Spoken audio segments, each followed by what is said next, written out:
Welcome to Reliable Analysis. Good evening, everybody. I am Dr. Ashok Kumar, going to explain my one of the research papers. The title of the research paper is Local Government Under the Cholas. The Cholas were known for their local government, their village administration. I am going to do a deep analysis on this topic today. Dear friends, first of all, I would like to request you to subscribe my channel because it's completely an educational channel, and please like and share the videos. You will get a lot of educational videos from this channel related to matric, intergraduation, post-graduation, research, doctorate, competitive examinations, UPSC, civil services examinations, etc. So today I am going to start on this research paper titled Local Government Under the Cholas. The Cholas were renowned for their local government. The local government of the Cholas was highly efficient, powerful, and immutable. Village autonomy was an unparalleled feature of the local government under the Cholas. The Cholas surprised us by their more admirable administrative reforms. The most amazing novelty of the Chola administration was the existence of village assemblies. The administrative units were called kurrams, and the assembly was called the Mahasabha. The administrative division of the towns was known as Tarkurrams, a typical example of which was Uttaramur, which was divided into as many as 30 wards. It would dispose of petty criminal cases and collected taxes without reference to the center. Inscriptions of the Chola dynasty enable us to present a more detailed picture of the constitution and functions of the village assemblies and their executive committees in the Chola Empire. The primary assembly of the villages was known as Ur in the case of ordinary villages and Sabha in the case of Agrahara villages. Mostly tenanted by learned Brahmanas. Sometimes both these assemblies are seen functioning in the same village. This probably happened when the new Brahmana colony was a small one. The executive body was known as Ganam, the ruling group, but its numerical strength is not known. The village administration was carried on by 5 subcommittees of the Sabha. All members worked in the honorary capacity and held office for 1 year. They could, however, be removed earlier if found guilty of misconduct. Each Sabha was usually the architect of its own constitution. The earliest known constitution, that of the Mahasabha of Mananale Nalur, was framed by that body itself at a special meeting of villagers, convened by a beat of drums. When amendments became necessary in the constitution, they also were usually considered and passed by the Sabha itself.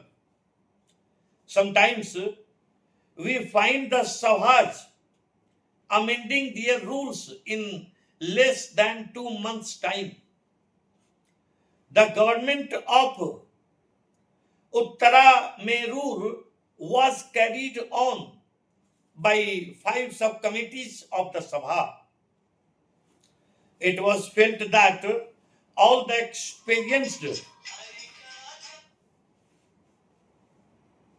experienced and qualified residents of the village should get an opportunity to serve on the various subcommittees.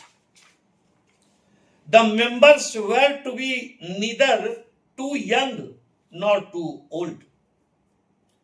Their age was to be above 35 but below 70. All Uttara Merur members of the different subcommittees were selected by drawing lots. 30 persons who were selected were later assigned to different subcommittees. The number and functions of the subcommittees varied according to the needs and circumstances of each village. The study is mainly based on the use of available literature in the form of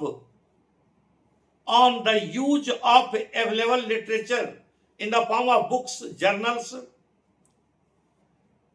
reports, etc. Various books concerning Chola administration of village administration were consulted. Consultations were eminent scholars in the field have shaped the present discussion. We have to discuss results and discussions. We get ample epigraphical and literary evidence to reconstruct the picture of the local administration from 700 to 1200 AD. Northern India was divided into a number of dynasties during the greater part of this period. The Cholas had established the most efficient system of local self-government. The Cholas dazzle us by their spectacular exploits in the battlefield, but they also puzzle us by their more admirable administrative reforms. The whole empire was divided into mandalams, means provinces, which were again divided into kotams or presidencies, and then into valanadus, means districts. These were subdivided into nadus, identical with taluks. The next administrative unit was kurrams, means administrative villages. Large towns or villages had their own administrative units, which were called the Taniyur Kurrams. The king was the head of the administration. The Cholas were fond of high sounding titles, and imposing designations. Kingship was generally hereditary. Although absolute, the king was not autocratic and paid heed to council of ministers. And all departments kept close contact with the king. The provinces were generally administered by the princes and governors, and in some cases, the provincial lord would act as the vassal. As the Chola Empire was a vast one, there was a necessity for its division into different political units for administrative purposes. We find from the early Chola records 6 provinces in the empire. 30 were called mandalas. Each mandala was headed by a viceroy who was appointed by the king and to whom he was directly responsible. It was usual for the princes to act as the viceroys in the provinces or mandalas. The designation of the viceroys was mandaleswaras, who were also drawn from the deposed chieftains, depending upon their ability and loyalty to the Chola monarch. Their main function was to implement the directives issued from the center and were under an obligation to carry these out. They were also an obligation to carry these out uh, and obligation to keep informed about the state of affairs in the provinces. The Mandaleswara was assisted by a large number of officials in the administration of provinces. The most amazing novelty of the Chola administration was the village assemblies. The administrative units were called kurrams and the assembly was called the Mahasabha. All the members were elected by lot for 1 year only. The meeting of the assembly was held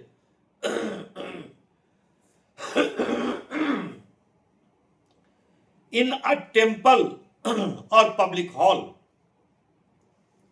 It had 8 committees to look after 8 different aspects: garden, irrigation, cultivation, general supervision of village accounts, education, land, and roads. The village administration was completely autonomous, which relieved the center of the burden and at the same time popularized the administration. The administrative division of the towns was known as Tarkurrams, a typical example of which was Uttara Merur, which was divided into as many as 30 wards. It would dispose of petty criminal cases and collected taxes without reference to the center. This tax was 1/6 of the gross produce in cash or kind. Moreover, the assembly saw to the law and order of the locality. It was through this village government that all the cultivated lands were surveyed and all holdings were properly registered at least a century before the doomsday record of William the Conqueror in England. This is undoubtedly a good record of village and town administration 10 centuries ago, particularly when we now experience village schemes which are so much less attractive and less beneficial to the people. Dr. V.A. Smith said that the Chola administration was well thought out and reasonably efficient. For the purpose of local self-government, there was a village Mahasabha or the assembly, and the members of the assembly were village elders. It was a representative institution constituting of elected members. The members sent to the Mahasabha were elected on the basis of secret ballot.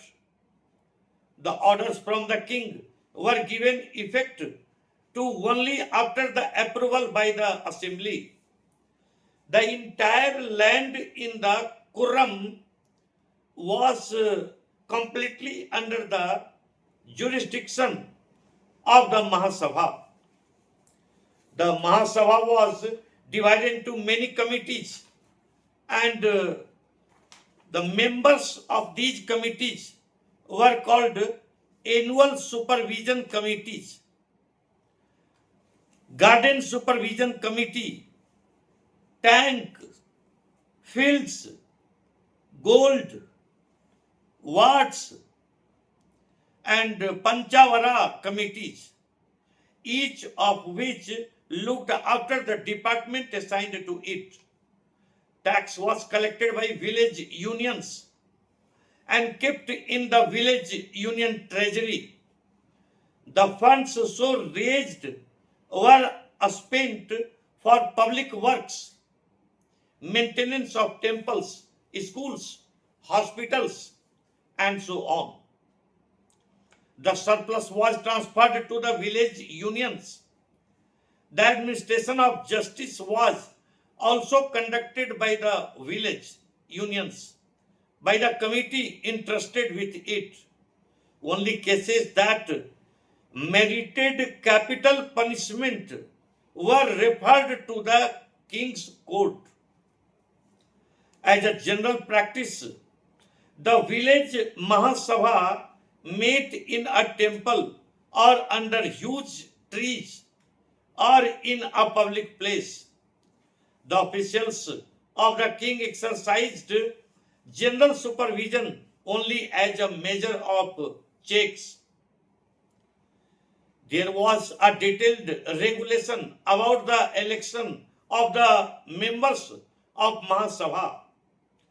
The village union was divided into various units called the variums or wards. It appears that the union of Uttara Merur consisted of 12 hamlets and was divided into 30 wards. The people of each ward assembled and chose men for participating in what was called pot tickets or kuduvolai. Qualifications were prescribed for the candidates contesting elections. A candidate had to be owner of more than a quarter valley or tax-paying land. He must have a house built on his own plot, must be below 70 and above 35 years of age. He must know the mantra, Brahmana, that is, he must know the Vedas and Brahmanas himself and also be able to teach it to others. His mind should be pure. There were some disqualifications that prohibited a person from contesting elections. He should not have acquired property by dishonest means. He should not have been a member of any committee 3 years preceding the election. Other persons who were disqualified were those guilty of heinous crimes, those who were guilty of the five great sins of theft and adultery, social and religious offenses of different kinds, and foolhardiness were also excluded from being elected. The principal source of income of the nation was revenue from land. It is therefore natural that the Cholas gave a special importance to it. They recognized the possession of land both by individuals and institutions. All lands were divided into taxable and non-taxable lands. Fertility of the soil was a consideration for assessment of land revenue. Residential part of the village, temples, channels passing through the village quarters and burial grounds were exempted from all taxes. The other source of revenue was tolls collected on the movement of goods and trade. They levied taxes on certain professions and houses, fines collected by the courts, the tributes paid by the feudatories, and body obtained in was formed a source of income of the state. The government spent the revenue on public utility works like construction of roads and bridges, irrigation projects across the rivers, and artificial reservoirs for irrigation.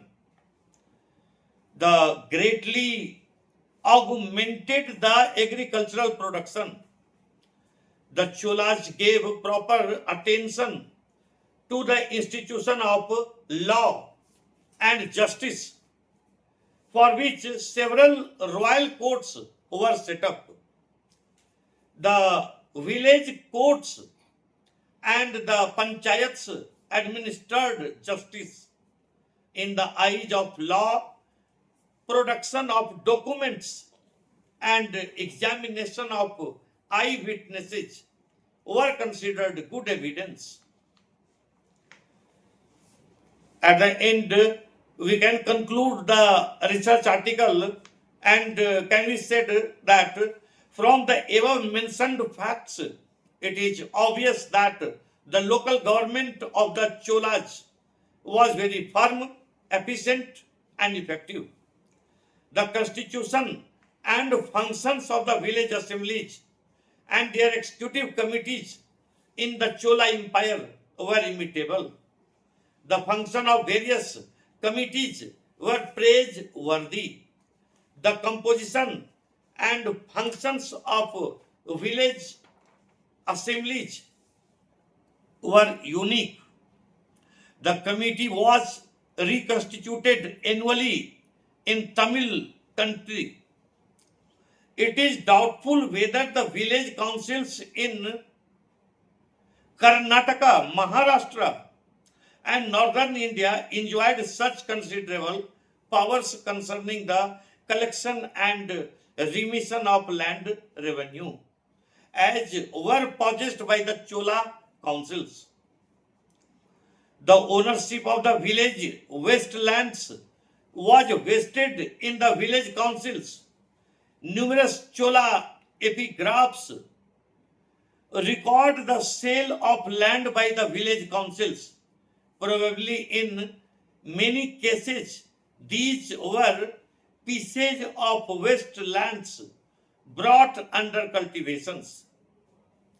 The village councils performed many functions. The settlement of the village disputes was one of the most important functions of the village councils. In the first instance, family elders or the guilds to which the disputants belonged tried to settle the case, but if they failed, the village council used to decide the dispute. Serious crimes were naturally excluded from the jurisdiction of the village council. Sometimes capital punishment had to be imposed upon the criminals, and it was naturally left that the highest court of the council should be called upon to decide the momentous issue. Cases of accidental homicides not amounting to murder were often settled by the Tahsil councils in the Chola period.